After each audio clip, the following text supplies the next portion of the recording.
Welcome back to the shop. Thank you so much for stopping by. The racing season is over, which means shop season has begun. It's time to get in the shop and get some stuff taken care of that you really just don't have time to when you are off doing the racing season thing. So, we've got some things to talk about, so let's jump right into it. Now, if you have been watching, you know I crunched this side of the car, and if you've been watching a little bit longer, you know that somebody else crunched this corner of the car. So, this is going to be kind of a big off season. We're doing, we've got a lot of work planned here. I have cheated a little bit. You can see here that I already have the suspension totally torn off the car. There's nothing over here. This is what I did pull off the car. Now, I don't know for sure that any of this corner is bent, but what I know is the camber changed, but the position on the camber plate did not change. So something is wrong. So I figured I've got the parts. Let me just go ahead and change everything out. So what I've got here are brand new bearings pressed into, they are used knuckles, but they came off a very straight car, so they shouldn't be a problem. And I've got brand new control arms upstairs. And I'm going to basically rebuild the whole front suspension with those things. I got new control arms, like I said, new hubs, new bearings. All the working, moving stuff will be replaced on both front corners. On both front corners, just because, why not? And before, I'm going to do a bunch of measuring and some comparing just to see if this stuff is bent. If it's not bent, I think I might carry it around for spares, just in case something happens at the track. Now, to go along with the suspension, and I'm kind of stuck here, well, let me just show you. Okay, back over here at the workbench, we've got all of our parts. Our shocks, our Bilsteins are right over here. I would like to have those rebuilt. I don't know if I'm going to have the budget to do that right now, but I would like to rebuild all the shocks. The main point of why we're back over here at the workbench is my camber plates. These camber plates are what gives me, obviously, camber adjustment. They move the top of the wheel in and out like that. These are bent. These are very dome-shaped. This one is the worst of them, and this one is a little bit, you probably can't see it on camera, but they are both essentially dome-shaped. Now, that's not uncommon. They are aluminum, which makes them relatively soft, and all of the energy of the suspension is driving straight up into the camber plate. So it's not abnormal that they are bent.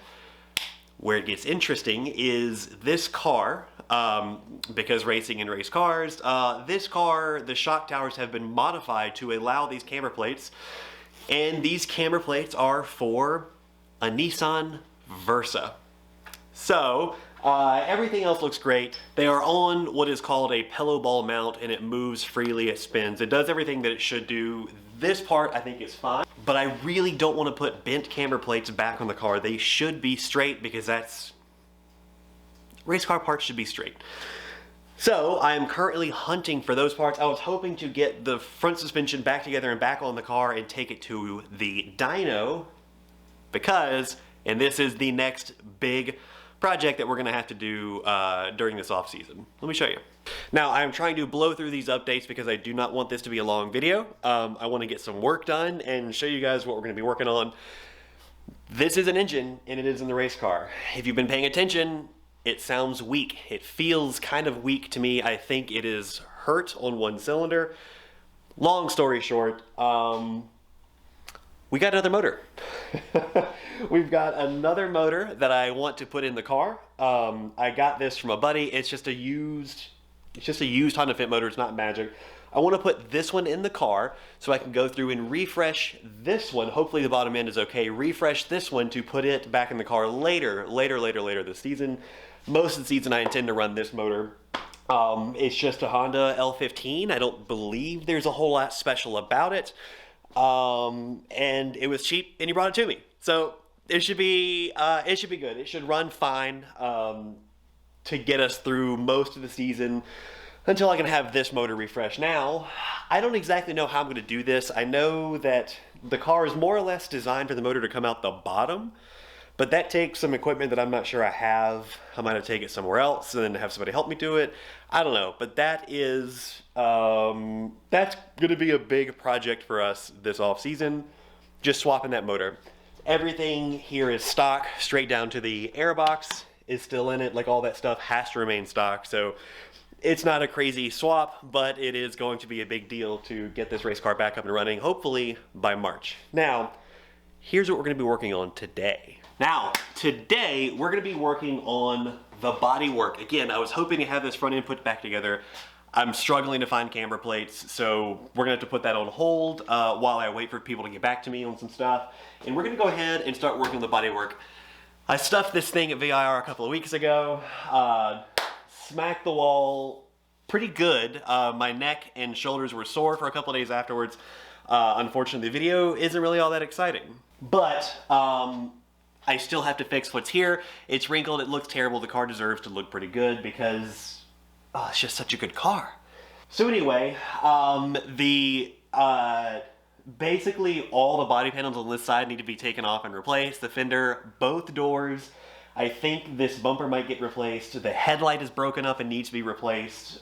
But that should be about it. Now, the good thing is I actually have all of those parts upstairs. So what we're gonna do today is get those parts down here, get them laid open, and take them apart. And I do have to gut the driver's door. So let's get right into it. Let's run upstairs, grab these parts, bring them down, and get to work.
I am starting with the front door because this is the hardest door to deal with. What we've got to do, obviously pull all this interior off, got to pull the glass out, got to pull the window regulator out and all that stuff. Because if you look, this is super common in race cars, this door is completely gutted. So we want to get all this stuff out of here so that we can cut the door open just like this door is. Hopefully we'll be able to match this door, but we got to get that done. So let's crank up some music and get to work.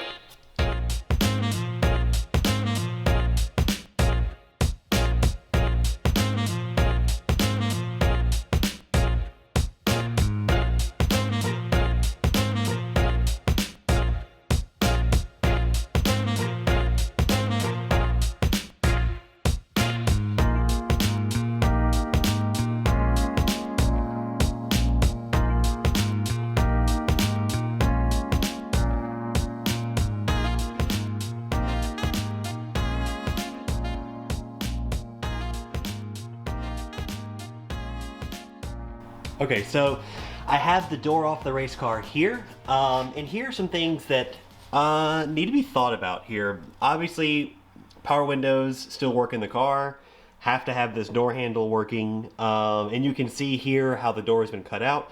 I want to try to copy this door as closely as I can because this door has been in the car, it's worked fine, it's passed tech numerous times, the car's been on the podium, it's been looked at, and it's been successful. So I want to copy this as tightly as I can. And over here, what that basically means, because this door handle has been in the car and that power, I'm going to put all that same stuff in this door, which means I don't need literally anything from this door. The window, the door handle, none of this wiring harness, none of that stuff. All of it can just go. Now, the next thing that you got to think about is what's going to happen to this stuff. Do I care about these things? Here's the door handle and the door lock. what's going to happen with this stuff? Do I care about any of it? I have looked up these items on like eBay and Craigslist and things like that, and it appears that there's just no value here. What I would love to do is to gut the door and sell everything that's in it.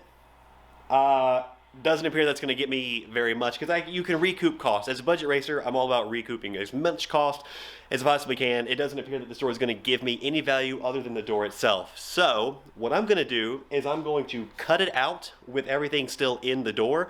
That makes it a lot easier to pull everything out of the door. So basically what I'm going to do is I'm going to use this curved line right here as a pattern to just cut all the way around. We're going to go all the way around the bottom side there, all the way up, leave a little bit right there, leave that top bit so that we can stick the door handle back in place, and that's it. So I'm going to get my angle grinder and we're going to start cutting all the way around here. So sorry you guys, the camera battery died, so I have not been able to show you the entire process, but here is where we sit now. I've got the door totally gutted, the glass is out, the door handle is gone, everything has been cleared out, as well as cut out, obviously.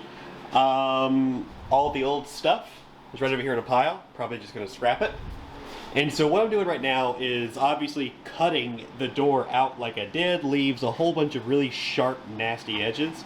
And I don't really want that in a car, because if I go arms flying around and stuff, I could hurt myself pretty bad, especially on something like that. I probably should have cut different. Anyway. So what I'm doing now is I'm going to go through with the grinder and sort of clean up all these edges so it's not quite so sharp and horrible. And then we'll start taking everything out of the race car door and put it in that one. But for now, let's get this thing cleaned up and keep going. Okay, and just like that, this door is reassembled and it's ready to go back in place. The power switch is not, the window switch rather, is not zip tied back in place because I wanted a place where I can reach it instead of way back here where I can't reach it when I'm belted in. So that's ready to go. I've got the old door, as you can see here. Rather, this is the old door. It's not gutted. It's fully assembled, glass and all. So that means that this door, the new door, I'm just going to pull that interior panel off and it'll be ready to go back on the car. So that'll be ready to go. I have the new fender upstairs. All these things, pretty much doors are ready to go back on, which means I gotta get a new headlight. But the poor fit, oh, it makes me so sad. It looks gutted. It just looks, well, I don't like the way it looks. It makes me feel sad. But all in the name of progress, this car will be going back together quite soon. And soon after that, it'll be running better, it'll look better, it'll run better, everything's gonna be good. So I'm gonna end it here. So I'm gonna end it right here.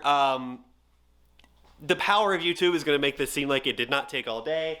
It's dark outside. You can see my window. It's dark outside. This took me all day long. This was a small job relatively, but here we are. Everything takes longer than you think. Thank you so much for watching. I do have some secret race video that I have not shown yet because I was saving it for this off season. I think that'll be next. Either way, I hope you guys are enjoying this journey as much as I am. Showing you this journey. This is what it's like to be a race car driver. Back to the roots of the channel, budget race car driver. This is what you got to do. You do it all yourself. So, thanks for sticking around. Thanks for subscribing. If you want to see what I've got going on in between videos, hit me up on Instagram at The.Daily.Racer. Same thing over there as I am in here. Yeah, that's it. Thanks for watching. I will catch you guys in the next one.